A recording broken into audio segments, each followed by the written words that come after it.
Welcome everyone to this webinar tonight, where we have the privilege and honor of having Chana Studley here, who lives in Israel, and she can introduce herself in a moment. But I just wanted to say that this webinar is hosted by the Danish organization 3PDK, which is a non-profit organization where it is our commitment to share the teachings of Sydney Banks. We do that mostly in Danish, but we also occasionally invite people from around the world to speak with us. So it's really great to have you here today, Chana. And Thank you. I remember knowing about you for years, but I think last year at the London conference was the first time that you and I sort of got to spend some time together and hang out together.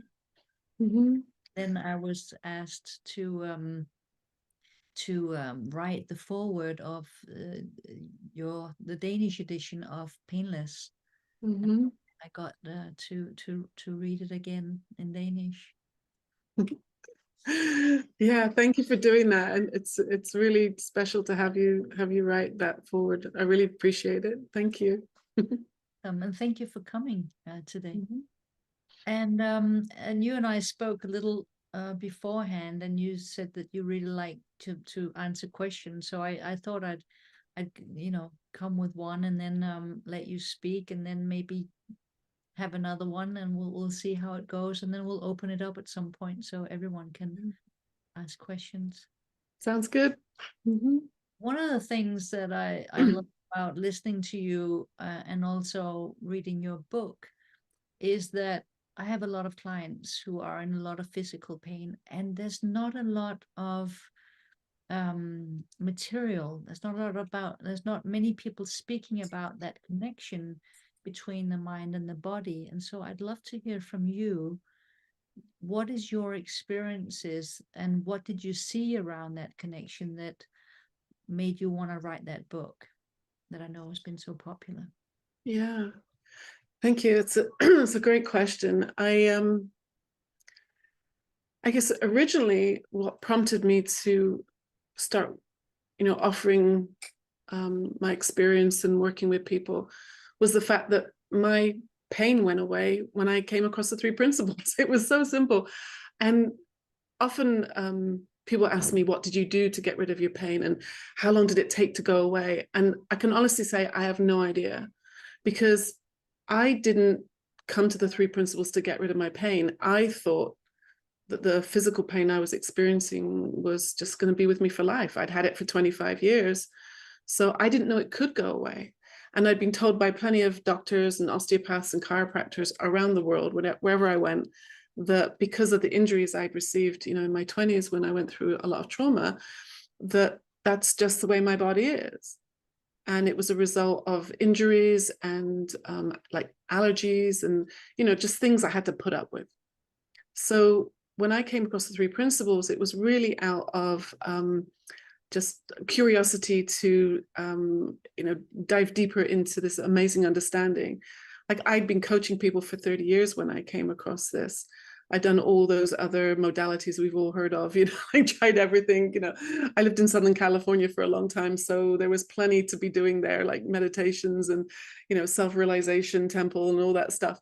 And everything worked for a while. Like, all the medications I tried for my physical stuff worked for a while. Everything kind of like gave you some benefit, and then it would wear off, or then I'd get bored with it, or, whatever it was.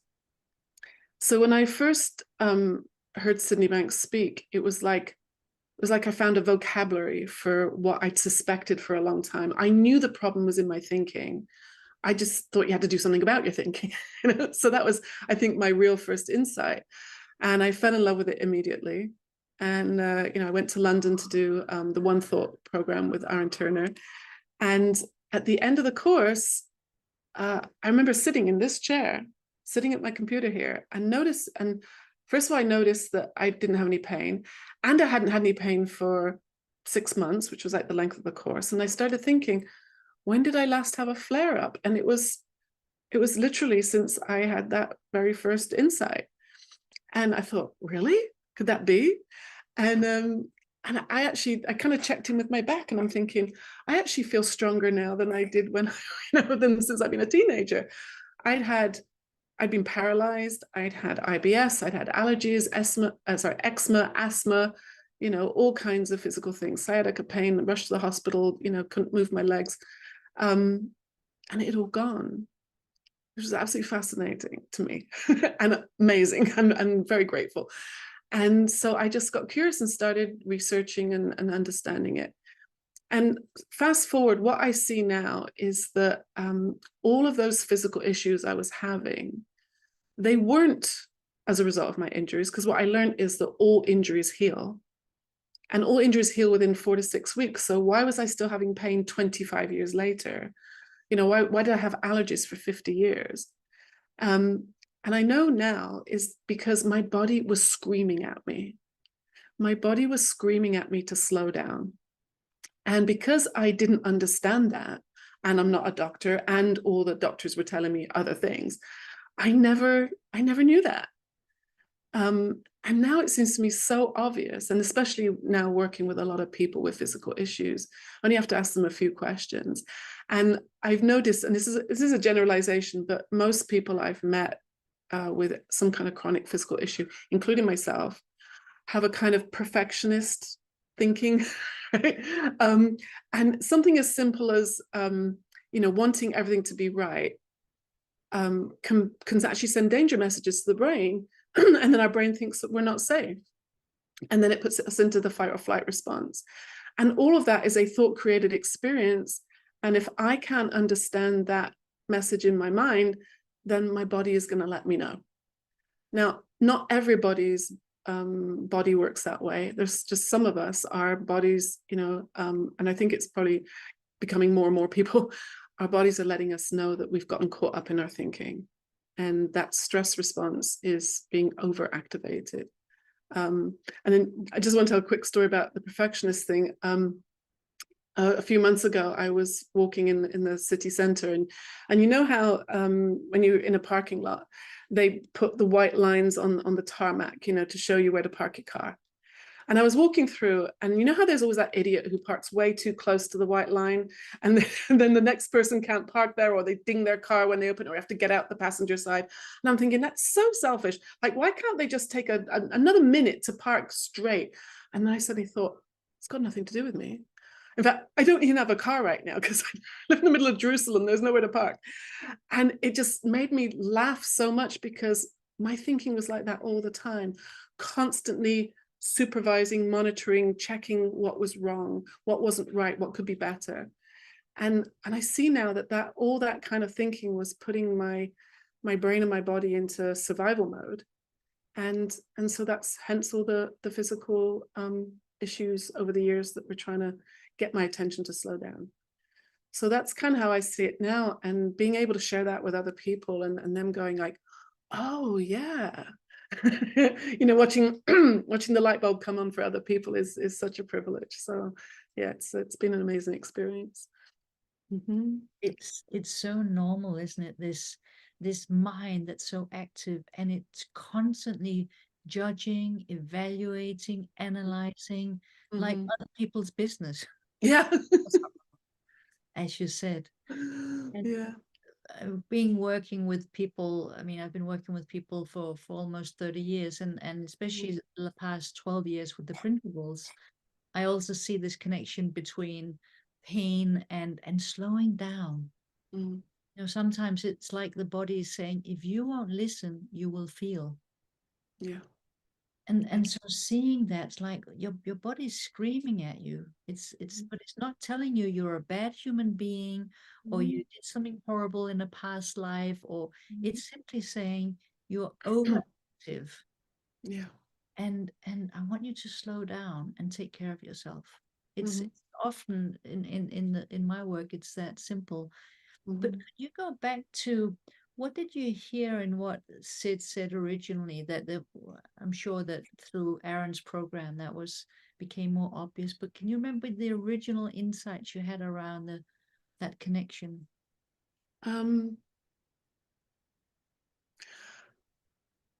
It's hard to remember the original like having that original insight, but I knew the effect of it was that I didn't have to do anything, all that busy work anymore to correct my thinking. Because I, coming from all those kind of creative writing and meditation kind of modalities, and I was actually, I'm a certified Enneagram life coach. I have a diploma in Enneagram diagnostics, and the moment I heard Sid speak, that just dropped. I realized I didn't need all that stuff anymore, because if you see that thought is always moving, if it's constantly moving, then that's why there's nothing to do. And my favorite analogy with that is, like, if you think of thoughts like trains going through a station, it's kind of like dragging the train back into the station to work out how to make it leave. Well, it already left, right? So all those techniques I was doing and sharing with my clients at the time were actually messing with the system. And then the first real insight I physically remember having was Charles Rosenblatt, who's one of the organizers of the London conference. His daughter Shifra used to live here. When I first came around, she was teaching classes here, and she's I'm old enough to be her mother, but she's, because she grew up with the Tre Principles, she's just naturally a brilliant teacher. She just really gracious and wonderful teacher. And I think she could just tell I was getting it. So she encouraged me to come, and then soon we started doing events together. And I remember being at one of her women's groups, and there was a woman there who was talking about a problem at home, like in her relationship. And I was very new to the principles at the time. And I remember, because I was older and I was, I'd been coaching for a long time, so I thought I could give some help here. So I said to her, what I've learned to do is ignore that kind of thinking. And Shifra, in her very sweet English way, said, well, you see, that worked for Hannah, or you could just do nothing. And I'm thinking, that's what I said, ignore it. And why is she criticizing me in front of other people? And then I'm up in my head. I probably didn't catch anything of the rest of that, judging her like what are they talking about? And it was literally 6 weeks later, I was actually staying with Shal and Hannah to start the One Thought course. And I'm sitting there in their kitchen and they're all asleep. I'm up early to go, on a Sunday morning to go across the city to meet Aaron. And I'm eating my cereal and I suddenly thought, oh, ignoring your thoughts is doing something. And it was like, boom, it was like, it hit me. It was so clear that it really kind of confirmed that there's nothing, not that there's nothing to do, that's why there's nothing to do, because it's spiritual energy moving through all the time. And you don't have to help spiritual energy. It's doing its thing.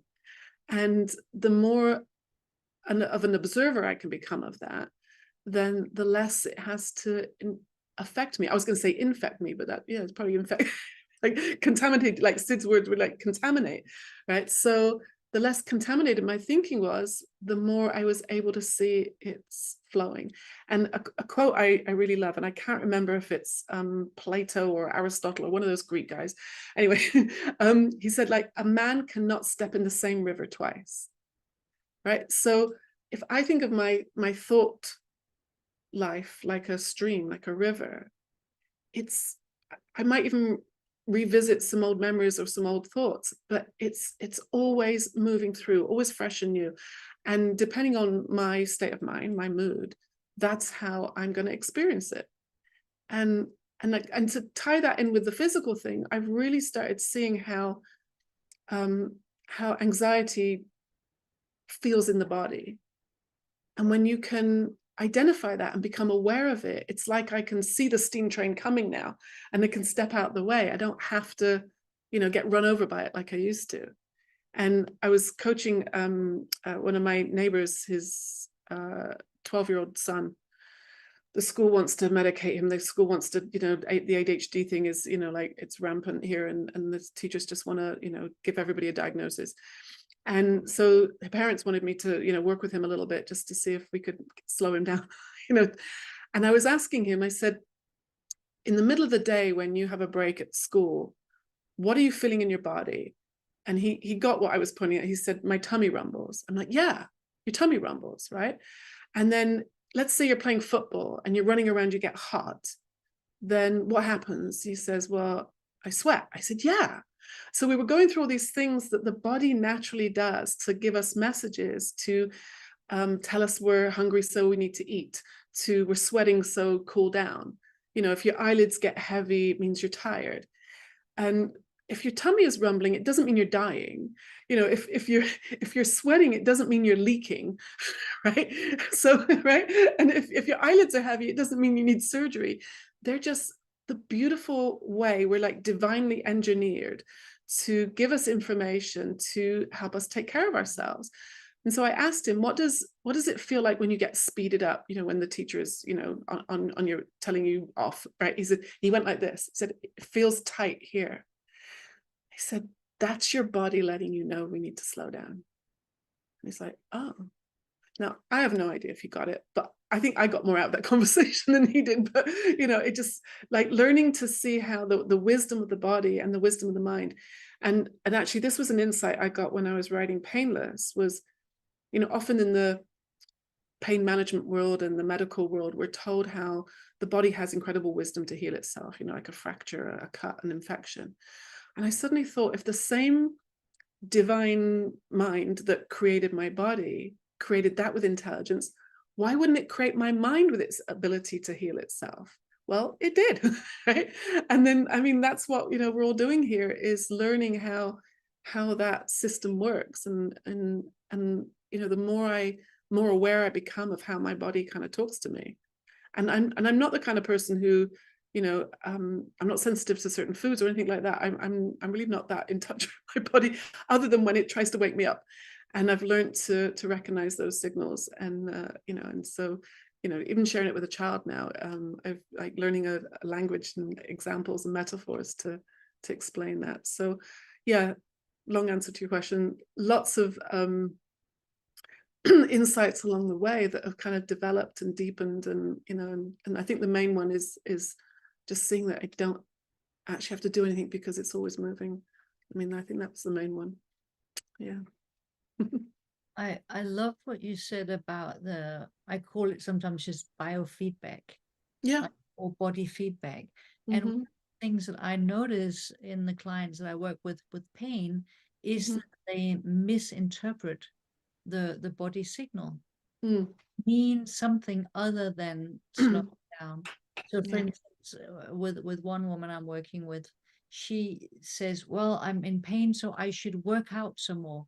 I should push myself to walk. I'm like, I don't think that's what your body's telling you. I think it's telling you the opposite.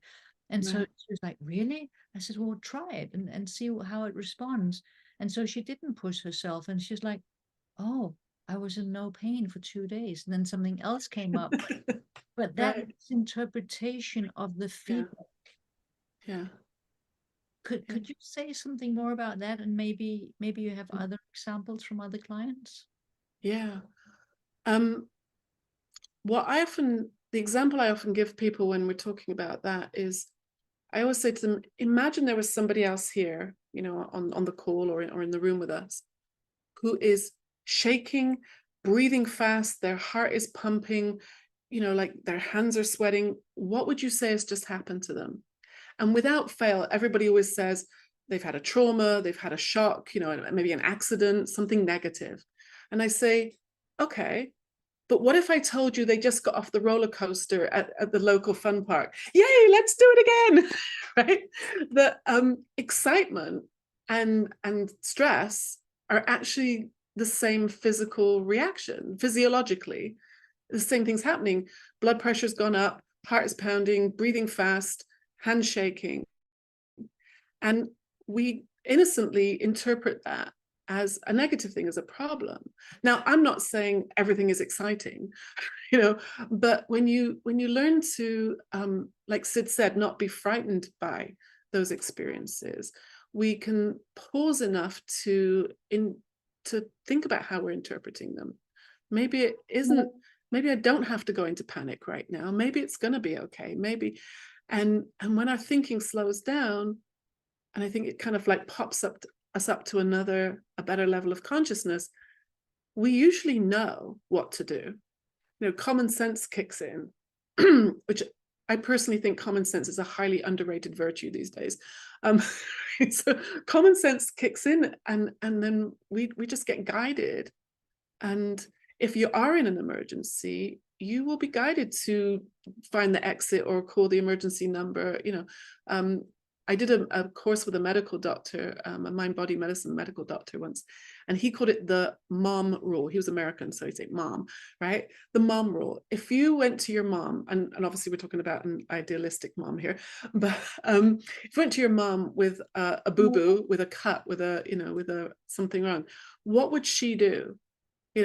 Would she give you a Band-Aid? Would she take you to the emergency room? Would she put you to bed? And I kind of thought about that, and yeah, that's common sense, right? That's wisdom, following that wisdom. And it's easier, I found, to follow that wisdom when my mind's a bit clearer. So interpreting, those physical issues in a way that doesn't have fear and panic behind them gives us an opportunity to heal the nervous system much quicker. And I found with clients, some people can get it like that. I even had a guy sitting on my sofa one time. He lived in Tel Aviv, and he'd done some mentoring with George Pansky, but he'd had a surgery on his shoulder, and he wanted to get back to his yoga classes, and he couldn't rotate his arms properly. And of course the surgeon has said, well, you need to have another surgery, which is usually their answer. And then he came to buy a copy of my book, and we just sat and started chatting. And then he went like that, and I was like, what is it? He goes, oh my gosh. And he was able to move his arm. Now that's pretty freakishly, a miracle on the spot. It doesn't always happen that way. And it was, and I've seen that a couple of times where people have just, their muscles have just relaxed and then can move better. But what I've also found is, for some reason, and I really don't know why, but people with fibromyalgia and chronic fatigue, it seems to take a lot longer. I have one client who we started working together right at the beginning of when I was doing this, and she was in Germany, and she had fibromyalgia probably for about 5 years already. In fact, she was in such a bad way that when we had our first Zoom session, she could not sit still long enough for the Zoom. She had to move around, she had to lie down. She told me that her husband couldn't give her a hug. It was too painful. She couldn't go to a restaurant and sit, long enough to eat a meal in a restaurant. It was pretty bad. And she'd gone to all the doctors and tried the supplements. She'd even trained in some kind of meditation technique herself. And we had some sessions. I have a program where she went through that with me. And about a month after she finished, and by the way, she fell in love with the principles. She's probably heard and read everything Sid has ever done, more than probably what I have. She's actually translated a lot of his stuff into German, and a lot of other Tre Principper stuff she's working on. She's translated my books, and yet her pain was still there. But what was amazing was she stopped being so concerned with it. She stopped being so focused on it. And just a month after we worked together, she had this dream of going to Jamaica for a vacation. And she flew from Cologne, Germany to Miami, and then out to Jamaica. Now, I think anybody would be tired after that flight, right?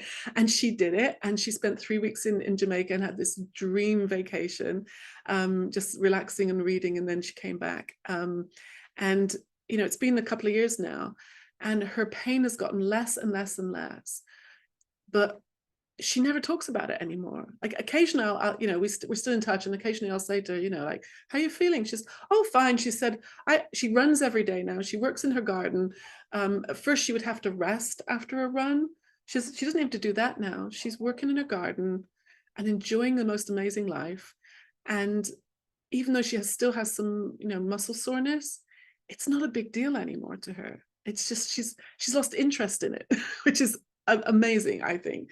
So sometimes people have physical issues that maybe are not going to go away, like something organic, or, something that they have to deal with.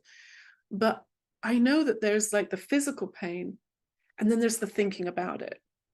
And that's what's actually creating the experience. And that's what we have, what we're able to understand and then not suffer from that. And we can all get caught up. I know I do. And occasionally I might even get a twinge, but I just know now not to feed it or fight it. And it goes away. So, you know, there's a whole range of experiences of how people, you know, kind of respond to this. Some people do not get it at all. And in fact, I just thought of one story. Bill Pettit referred a client to me one time, a guy in New York. And he, probably in the first 10 minutes of our first session, he must have said to me, I need to be 100% pain-free. He must have said that like 10 times. When will I be 100% pain-free? How did you get 100% pain-free? What does it take? And I said, okay, stop. I said, I'm feeling the pressure. Like, you know, I'm sure you are. And I said to him, I don't know that anybody can promise you 100% pain-free. I feel great and I'm not 100% pain-free. You know, we all get sick or have a twinge or, you know, something happens, you know. It's just part of being a human being. And I said, I don't know any doctor who can promise you that either. I said, why don't we take the idea that's causing a lot of pressure right now, put it on the shelf, and then we'll come back to it later. And trust me, I want your pain to go away. You know, it's not that I don't want that, but the pressure of needing the 100% part is probably going to stop that happening. That's that perfectionist thing, right? And so we had a session and had a very similar conversation to talking about the things that we're sharing. And at the end of the session, I kind of checked in with him to see how he was doing. And he said, you know what? He said, you know, at the beginning, when you said, put that idea on the shelf, he said, that blew my mind.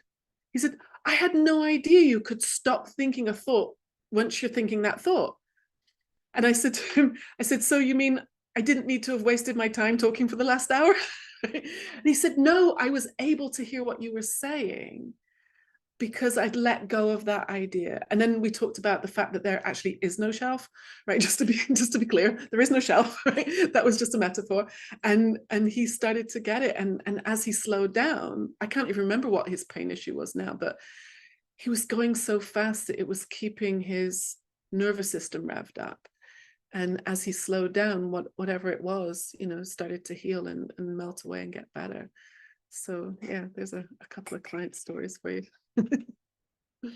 And they're so similar to my client stories too. There's almost 100% of the time a pressure that the person is putting on themselves, whether it's a perfectionist at work or at home or anything. I talk about a year ago for the Danish community where I spoke about pain and then I spoke about suffering, just like you mentioned before. We can't always get out of the pain. There can be many reasons, and pain is a good thing for many reasons. Yeah. The suffering about it. And then we take that pressure off. It's like relieving a ball that's been, you know, over extended and it's like relieves. And so now I allow my body to more space, slowing down and allowing it to heal. Yeah. So I just see so much of a connection there that the more we can relax into our being, we give our body optimal conditions to heal itself. Yeah. Yeah. Yeah. I was working with a woman earlier today, just as an example, who it's a performer, and before she is going out to perform, her heart is pounding, and you know, sweaty hands, and she feels her throat go and all of that. And I said, well, that doesn't mean that you're going to fail. It doesn't mean that you're a bad person. It doesn't mean that you're a type something on the Enneagram. Right. It means that you're thinking something about being judged. Something is on the line here. And then as you think that, you're going to feel it. And then when you feel it, you think that you're feeling truth. Yeah. Instead of knowing that you're feeling your thinking. There's something about that and pain that we misinterpret the symptoms so often. Yeah. Yeah. You just made me think, I often use the analogy of a magic trick to try and explain the illusion part of this, because like imagine, you know, a little kid going to a magic show, like an old-fashioned, you know, magician with the top hat and everything, and and he pulls the rabbit out of the hat, you know, the old-fashioned trick, and a little kid's going to go, wow, mom, did you see that?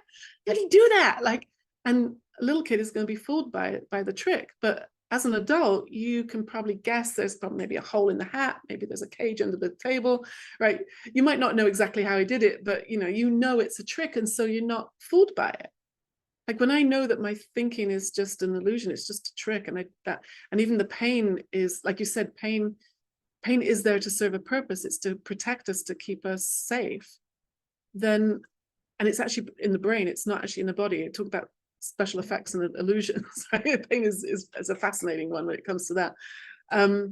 Then I don't have to fall for the trick.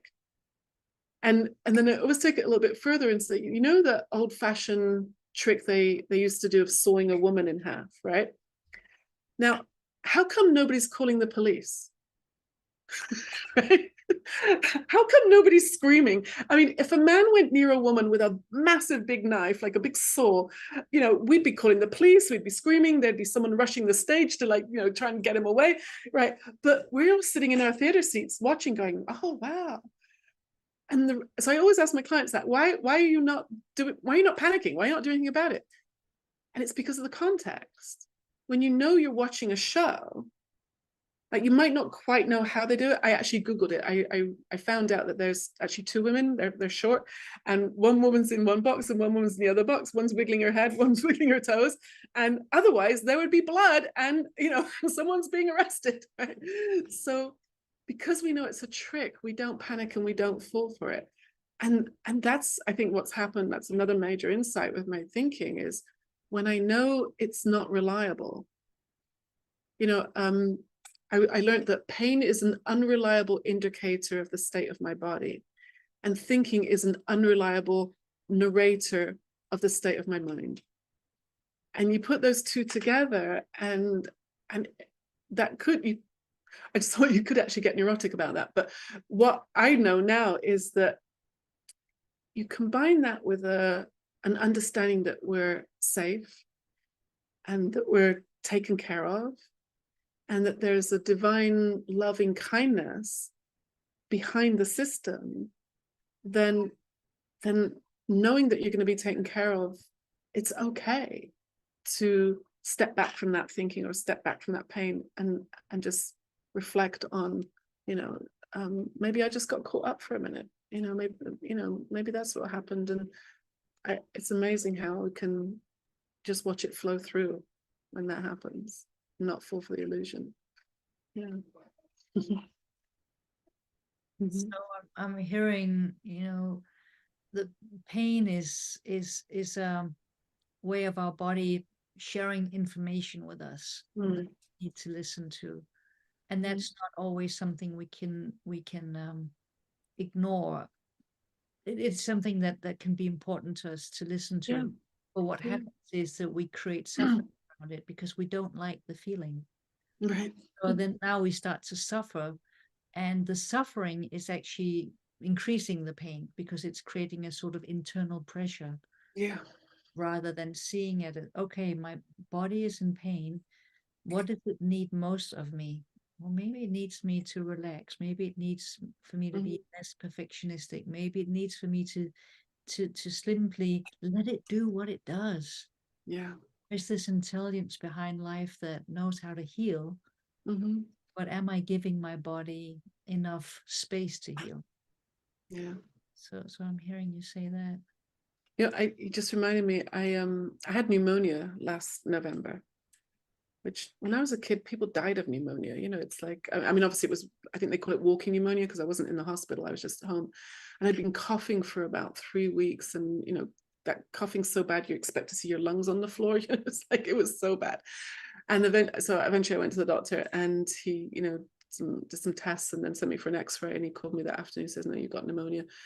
And, you know, got me some antibiotics. And that night I had such a fever.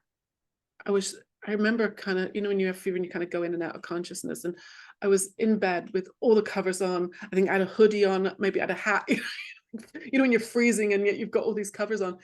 And I remember coming to consciousness a little bit, and my whole body was shaking violently. And I suddenly became aware of how tight I was holding myself, because it's a very unpleasant experience, yeah. And there was such wisdom came into my head and just said, breathe slowly and relax.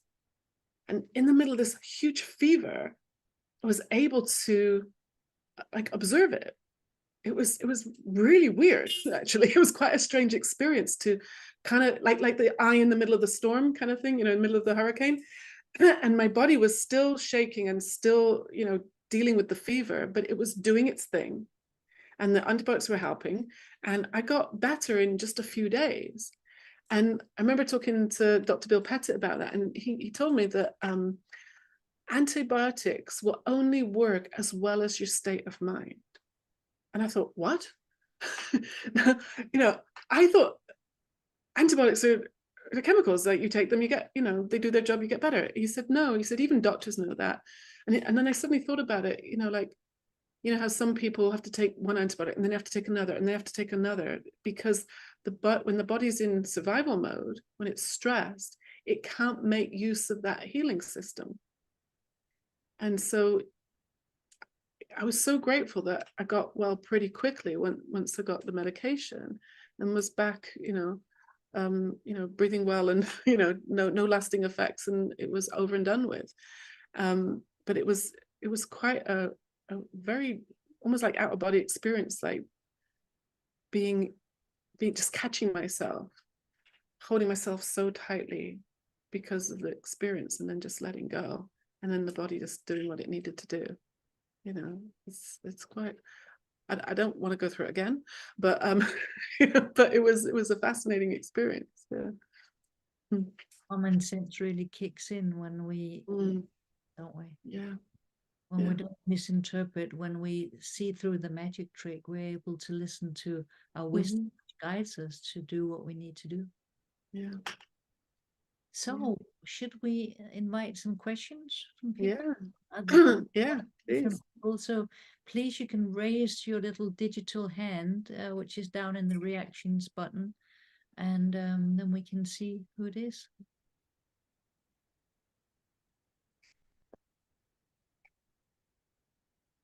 Anyone who have any questions?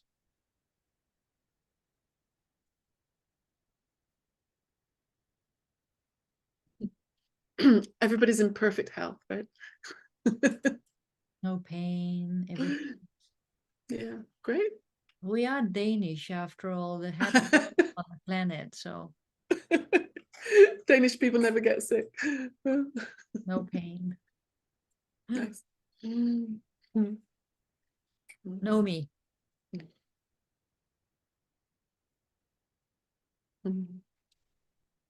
Just moving through my house. Can you hear me? Yeah.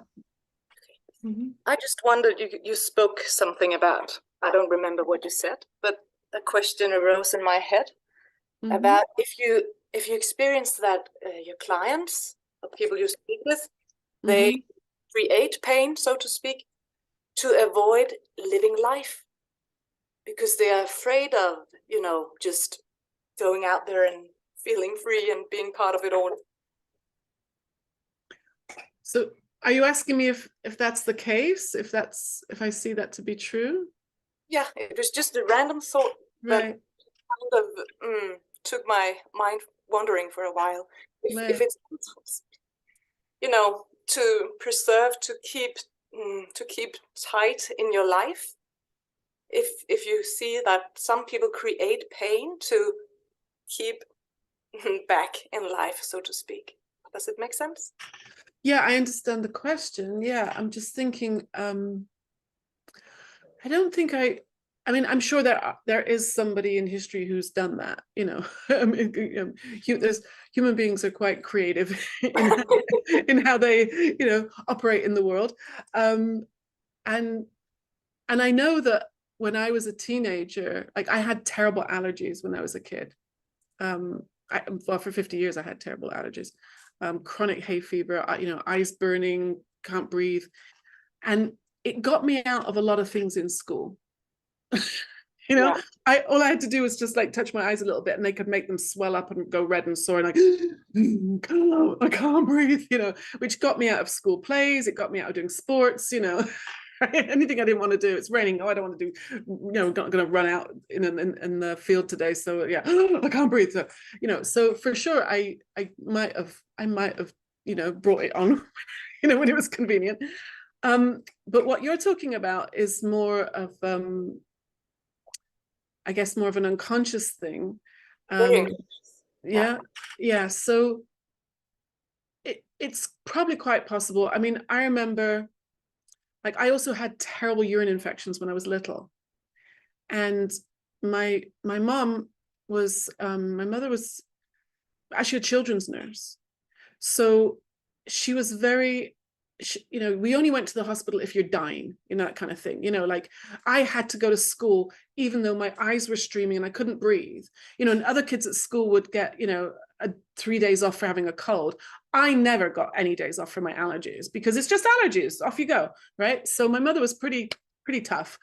And when I got the urine infections, she had to take me to the doctor, and I got to, I don't know if I was about getting to spend time with her or getting time off school. I don't know, because I don't know that I was consciously bringing them on, but there were some benefits to it, for sure. And I'm sure there are people where that could be, but I tend not to go down that path, because it feels very much like blame. And, because in fact, I've deliberately stayed away from, like, talking about cancer, for example, because I don't want anybody to feel that it's their fault, because fault is just going to bring more stressful thinking. It is stressful thinking. And I wouldn't want to go down that path. Now, does stressful thinking bring on cancer? I don't know. It's quite possible for some people, I guess. But I've actually stayed away from analyzing what pain, when, how, and the cause of it. Sometimes it's obvious with some people, because, like, let's say they're doing a big presentation tomorrow and they get a stomachache the night before. Sometimes it can be that obvious, right? But are they doing it on purpose? I don't know. I mean, I think it's more an unconscious thing that the stress, is causing that. But I don't know if this is connected, but this just came into my head.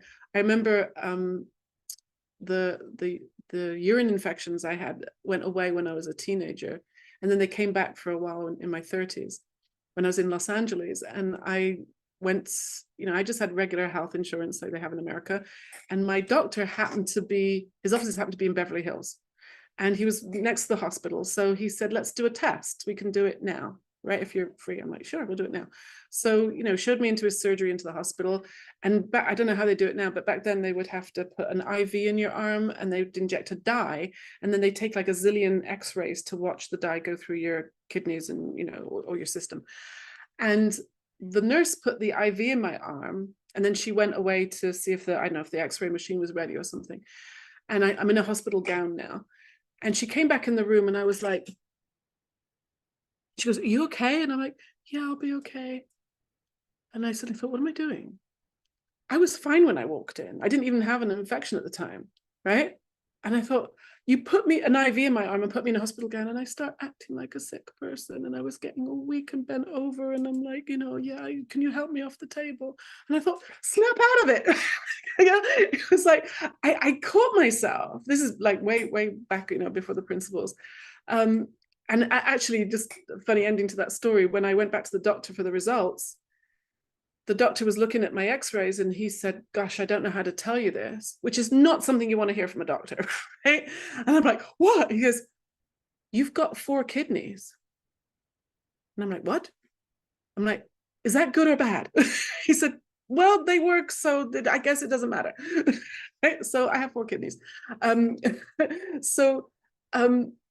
I think there's what they call secondary benefit, in terms of being sick, that, you can get attention, it can get you out of things. But I think for most people, it's an innocent misunderstanding. we get stressed about something and our body starts to try and get our attention if we don't understand, the thinking part of it. And for some people it's migraines. I actually asked a doctor one time, why is it some people get migraines and other people get stomach problems? Some people get back problems and some people get dizziness, or fertility problems. And he said, we don't know. And I've actually come to the place now where I don't actually pay much attention to the specifics of someone's physical issue, because that's not where the solution is.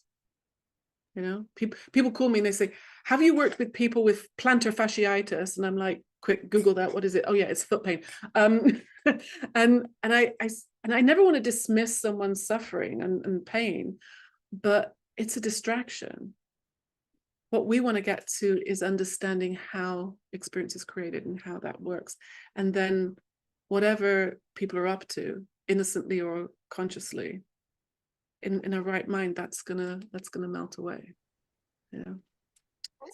It's so beautiful how you turn it upside down and way.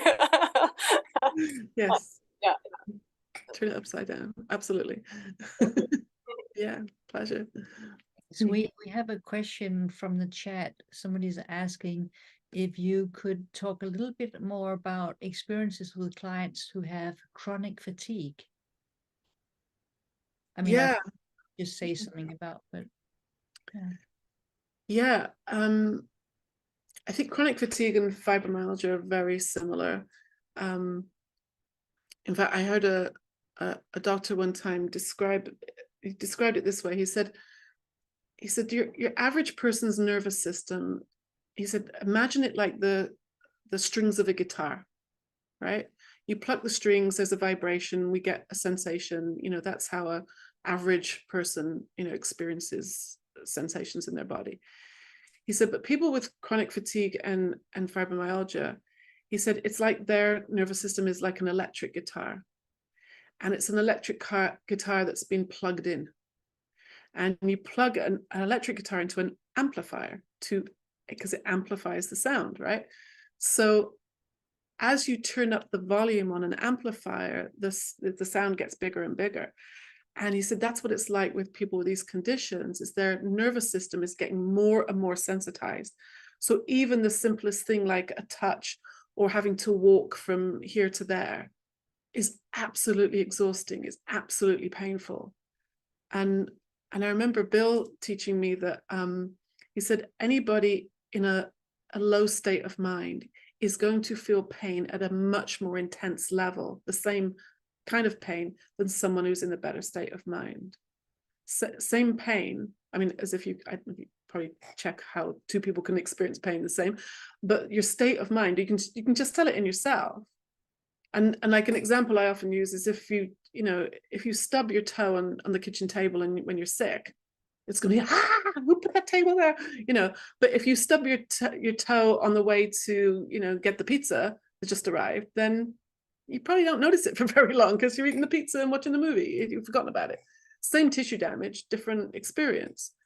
So when I've worked with people with chronic fatigue, in fact, I remember this man I worked with, he was here locally, and it was really a fascinating experience. He's in full-time student, a mature student, and he's learning all day long, and he's in a religious school.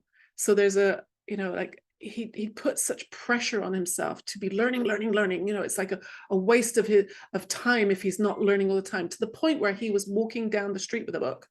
And if he had to be the one to look after his kids, he's got a book in one hand and and like just making sure the kids aren't killing themselves with the other hand, and he was so exhausted that when he would come and talk to me, he was kind of going like this, like he was even struggling to keep his eyes open while we were talking. And we talked about this, and I said to him, I asked him a question. I said, do you think, because he's a religious guy, so I would say to him, I said, do you think God wants you to be sick in order to study and learn so much? And he went, no. I said, right, so if you were to say to your teacher that you were so ill that you can't even look after your children well now, it's all on your wife, in order to learn, what would you think your teacher would say to you? He said, he'd tell me to cut it out. I said, right. And I said, and if a younger guy came to you and said, you know, I'm so exhausted, you'd tell him to cut it out, right? And he started having insights into seeing how his, again, a perfectionist thinking, like he had to do it perfectly, that was exhausting him. And, you know, it's actually exhausting being perfect all the time. Right. And then about a month later, after we'd had a few sessions, he messaged me and he said, "You're going to laugh." I said, "Okay." He said, "My wife and kids went away for the weekend and all my symptoms went away." And now we were both very clear that getting rid of his wife and kids is not the solution. Right. But what he saw was that when they weren't around, the pressure to be perfect, the pressure to control and manage his time, you know, doing everything, you know, like, you know, it disappeared, the external thing disappeared. And so his thinking about it relaxed. And he had no symptoms. And then when they came back, you know, he started getting exhausted again. So after that, he started to see a lot of connections between his old ideas, how he was, he'd kind of concocted this thought life that was like pressure, like we were talking about just now, like it's incredible pressure, and that is exhausting. And he started getting better. You know, I saw him out with his wife and kids recently, and you know, he's walking and smiling and waving, and you know, he's doing so much better. So yeah, I think it's really about the nervous system gets so sensitized and like hypervigilance, even, you know, to be perfect, to not make a mistake, to do it right, all that kind of stuff. And as he saw through those old ideas, he just naturally got his energy back. It was incredible. Yeah. Great question. Thank you. It's an amazing story. Mm-hmm. There's another question here, and I think it'll probably be the last one for this evening. It Mm-hmm. says, do you have experiences where people have gotten completely pain-free after seeing this understanding, even though they have a chronic diagnosis from doctors? And if you do, could you share a story like that? Yeah, I mean, the first one that comes to mind was actually happened at the London conference. So this was it was before COVID. It's funny, like everything's before COVID and after COVID now. Like when I was a kid, everything was before the war and after the war, you know, so now it's before and after COVID. So it was before COVID, probably the last live conference before then. And let's see. Oh yeah, so I was still helping Julian run the conference at the time. And so I was by the front desk when everybody's coming in and you're welcoming everybody and giving them their tags and everything. And a woman, I could see her walking towards me, and she had a walking stick and she was kind of hobbling. And to me, it was that very familiar back pain kind of hobble, slightly bent forward, slightly sideways, you know, just moving your lower body is really painful. And she came up to me and she said, I forgot my pillow. Like she said, I always sit on a pillow. I've forgotten it. And I cannot sit in those chairs, conference room chairs, 3 days. Can you help me? And I'm like, I said, I get it. I don't know. I know there's some sofas in the back of the room, but we can't really move them around each, you know, breakout session, you know, but you're welcome to sit in the sofas, you know, in the big room. And then I thought, I'll take a chance and I'll just talk to her, because it was before I written the book and I was just still like learning about this stuff myself. And I said, you know, I had terrible back pain. I used to have sciatica shooting down my legs. I used to describe myself as Audrey Hepburn on one side and Marilyn Monroe on the other side. I'd be so twisted out of shape when I had this pain. And I could see her going, yeah, that's me. And she told me that she was about to have surgery. She was about to have what they call a TENS machine implanted in her spine. A TENS machine it's like a little box, and I think the theory is it interrupts the message from the nerves. It's like it kind of stops the pain message getting through. and she was booked to have this surgery in I don't know, a couple of months' time. And so we talked we literally talked for 5 minutes, because I had a walkie-talkie thing in my ear, and I was called off to go and do something, and and that was the end of it. And then the next day, like the second day of the conference, I was walking through the area where the coffee and the bookstall are. And now I won't say she was running, but she was hurrying towards me, and her walking stick was dangling from, she had like a rubber band around her wrist, and she's like, Hannah, I want to tell you something. I was like, what? She's my pain is going away. Now, admittedly, she knew a little bit about the principles, obviously, because she's at a Tre Principles conference. But I think she'd never made the connection with the physical stuff before. And she'd sat in several sessions that morning, and click, click, click, all these light bulbs are going off. And she's like, oh, to tell you, like, my pain. And I think at that time it was about 80% gone after one day, after a 5-minute conversation. Now, the next day, I wanted to find her because this was like fascinating. And I remember, like, the whole conference the next day, I was searching for her. And I found her in having coffee with a friend. And I said, how are you feeling? She's, I'm great. She was like 95% pain-free, on the third day. And I got her email because I wanted to stay in touch with her and just see what was happening. And I only ever heard from her one time, which kind of surprised me, because I thought I'd be her best friend now, because of what we shared.